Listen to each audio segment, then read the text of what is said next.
When Mordechai and Esther, the heroes of the Purim story, wrote Megillas Esther to record what had happened, they often chose phrases that appear in the Torah, undoubtedly to teach us some lessons. Here's an example. In one of the great scenes of the Megillah, Haman is waiting in the chamber of the king for an audience to ask the king, King Achashverosh, for permission to hang Haman's arch enemy, Mordechai HaYehudi, Mordechai the Jew. But instead, with God running the show behind the scenes, that very night, at that very time, the king finds out that Mordechai had previously foiled a plot to assassinate the king and had never been rewarded. He summons Haman in and says, Haman, what should I do to a person whom I want to honor? Haman, thinking that the king's referring to him, goes overboard. He says, you should take that fellow, dress him in the royal clothing, put the crown on his head, put him on the king's horse, have him paraded through town, led by one of the king's trusted servants, and let that servant proclaim, thus shall be done to the man whom the king wishes to honor. Achashverosh says, great, go do that for Mordechai the Jew. And Haman has to do that for his archenemy, Mordechai. Now realize, when Haman is making a suggestion, and then eventually having to say his own words, thus shall be done to the man whom the king wishes to honor, he's speaking in Persian, not in Hebrew. So Mordechai and Esther had some leeway when they were translating into Hebrew. The phrase they chose was, Kacha ye'asa la'ish asher, thus shall be done to the man whom. That's a phrase that appears in the Torah. Where? When a woman is married and does not have children and her husband dies, if her husband has a brother, the brother is supposed to marry her. But if he declines to do so, she performs a ritual called chalitza. At the end of that ritual, she says the words, Kacha ye'asa la'ish asher, thus shall be done to the man whom refuses to build up his brother's house.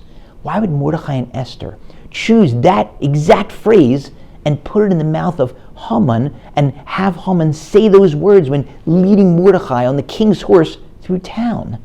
Perhaps the answer is as follows. At the end of that ritual of chalitza, that woman is now free. She can marry any other man. So maybe Mordechai and Esther are hinting to us. When this happened, notwithstanding the still existing decree to kill all of the Jews, Mordechai is a free man. Doesn't matter what that edict says. Nobody's going to be crazy enough to go kill the person who was paraded around town wearing the king's finery by one of the king's servants, proclaiming, thus shall be done to the man whom the king wishes to honor. And yet, even though Mordechai is a free man, nothing changes for him. He doesn't give up his efforts through prayer and action to try to save the Jewish people. And maybe that's the lesson for us. When we're facing some difficulty or we have a need, of course we pray. We pray for a shidduch. We pray for children. We pray for a job. We pray for a successful surgery. And often we'll remind ourselves, wait, the sages say if you want your prayers answered, find someone else in your same situation and pray for them as well. So we'll think, who else needs a shidduch? Who else needs a child? Who else needs a job? Who else needs healthy outcomes, successful outcomes to a surgery? And we'll pray for them.